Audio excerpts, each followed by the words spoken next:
Какво ми обеща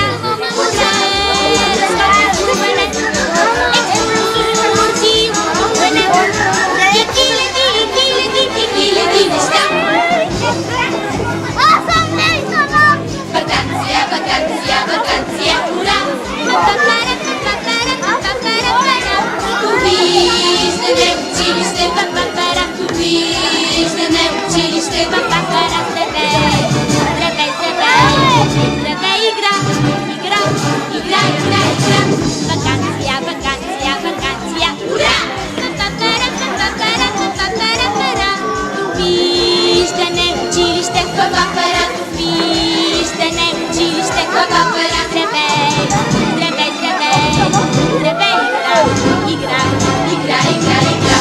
На есен, на есен, на есен ще се върна пак при своя, при своя, при своя чин любим и цели, и цели, и цели 10 месеца не ще се разделим. Вакансия, вакансия, вакансия, ура! Довиждане училище, довиждане училище,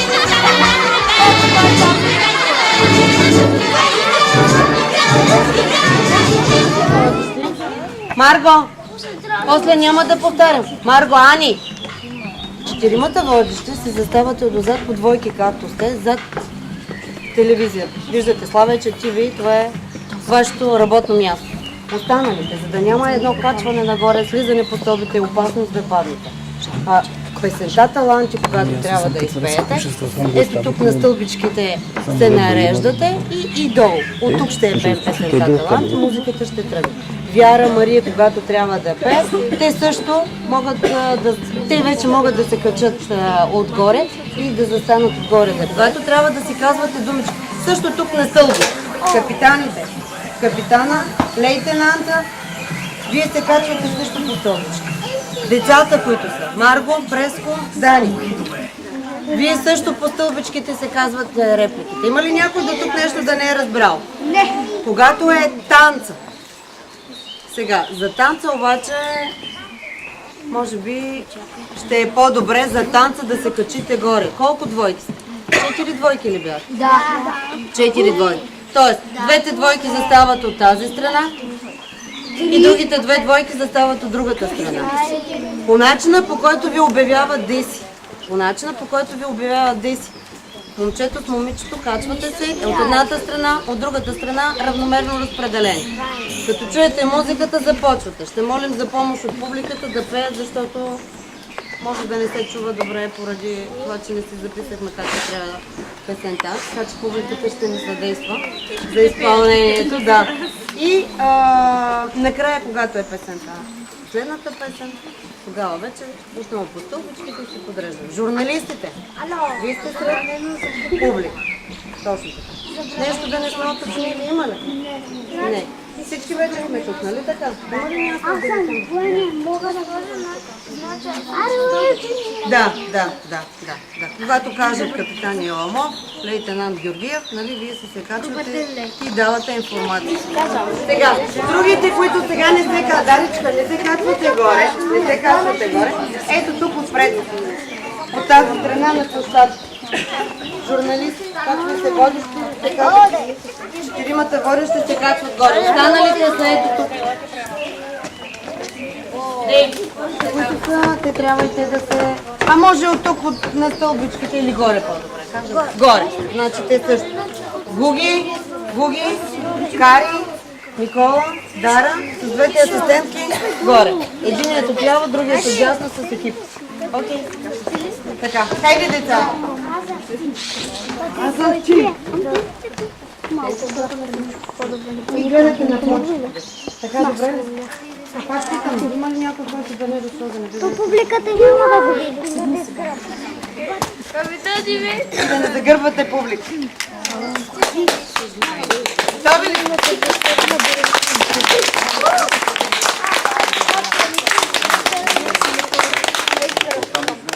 Внимание! Започваме само след минута. Камерите се включват и ние сме в ефир. Добър ден, дами и господа! Аз съм Алекс Йорданова. Вие сте с директното предаване Ура! Ваканция! Днес емисията ни започва с новина номер 1 от страната. Всички ученици с нетърпение очакват лятото и лятната ваканция. Тя ще настъпи след броени минути. И вие първи ще видите това дългоочаквано събитие. Директно от студио Слънчеви усми. Добър ден и от мен, уважаеми зрители. Аз съм Светозар Андреев. Новина втора. Казва, че децата са цветята на земята. Те растат и учат здрави, бодри и щастливи. Българските деца са умни, способни и наред с ученето се справят и с бизнеса, прогнози, журналистика и така нататък. Само след няколко минути вие сами ще се убедите в това. Започва нашето директно предаване Ура! Ваканция! Програмата съдържа актуални новини, криминална хроника, директно включване от клуб Родител, прически за лятото, минути за реклама, музикална пауза, прогноза за времето през лятната ваканция. Програмата ни ще завърши с директно включване от село Милан Станев, където госпожа Райкова ще връчи бележници за завършен втори клас. Настъпи часът на актуалните новини. След успешно справници с нива, учениците от втори А клас по село Милан Станев успешно преминават в трети клас. На всички преминали честито. Наскоро ученикът ДС пожелал анонимност, сподели с наш репортер, че в края на втори клас прочел втората си книга. За близките си планове сподели, че планира в трети клас да прочете втората си книга. В трети клас да прочете третата си книга. Четвърти клас четвъртата си книга и така нататък. Стискаме му палци и пожелаваме да прочете поне 7 книги.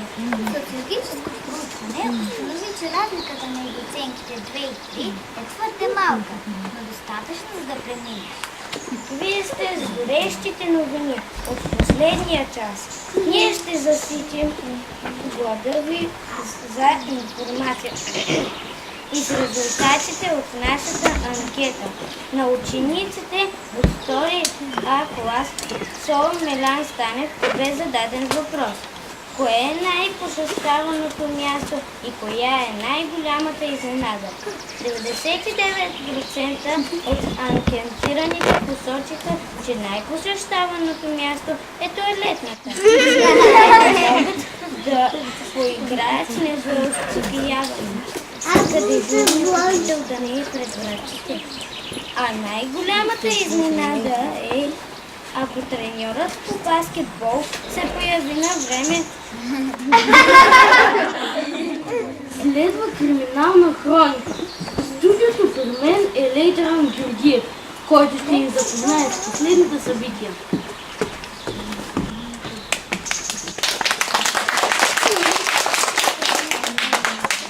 Неизвестно лице насочва пистолет към 9 годишно дете.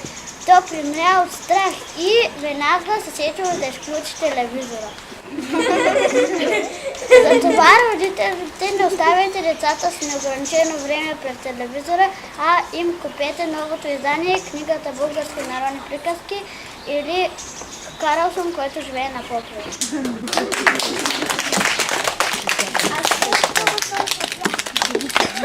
А сега капитан Яламов ще ни запознае с обстановката по пътищата.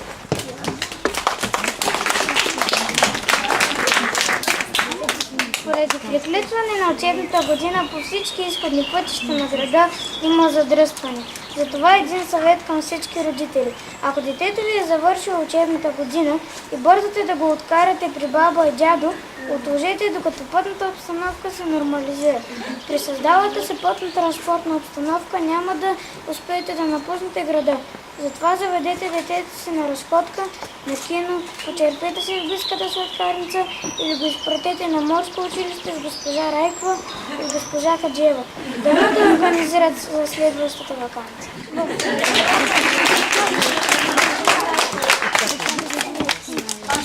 Колеги журналисти предават директно от клуб родител.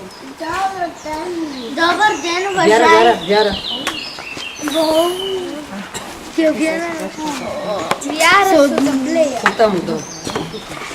Добър ден, уважаеми дами и господа! В съвременното общество на интензивни промени настъпват размесвания в пластовете на традиционното родителско мислене. Факт е, че децата бързат да пораснат и по-скоро да станат големи, а родителите често се спомнят и тъгуват по своето детство. Затова днес сме в клуб родител. Сега ще ви зададем няколко въпроси. От колко време... Насочи се към определения родител. От колко време... Иди при него. От колко време упражнявате професията родител? От 8 години и половина. А вие?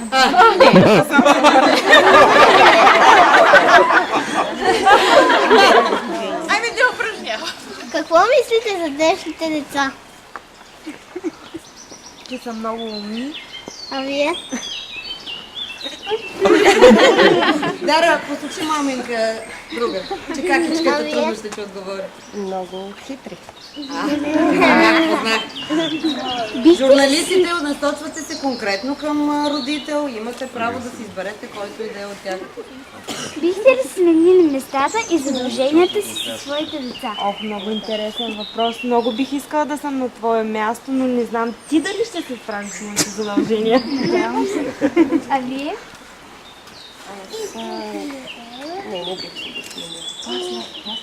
Как ще реагирате, ако за рождения си ден вашето дете си пожелае ракета? Моля? Ракета? Много интересен подарък и труден за изпълнение. Може би ще измислим някакъв друг. А вие? Ще купя играчка ракета. Коя е вашата любима детска песен? Запейте. Мила моя мама, сладка и добричка. А вашата?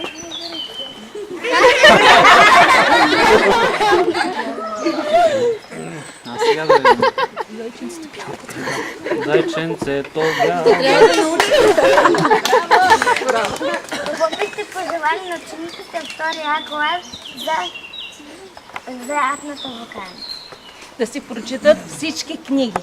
И да не са само 3, както чухме в момента от състезанието, ами поне още 6-7 книги, да научат много песни и да играят навънка на хубавото време. И аз им пожелавам едно незабравимо лято с много игри, много книжки.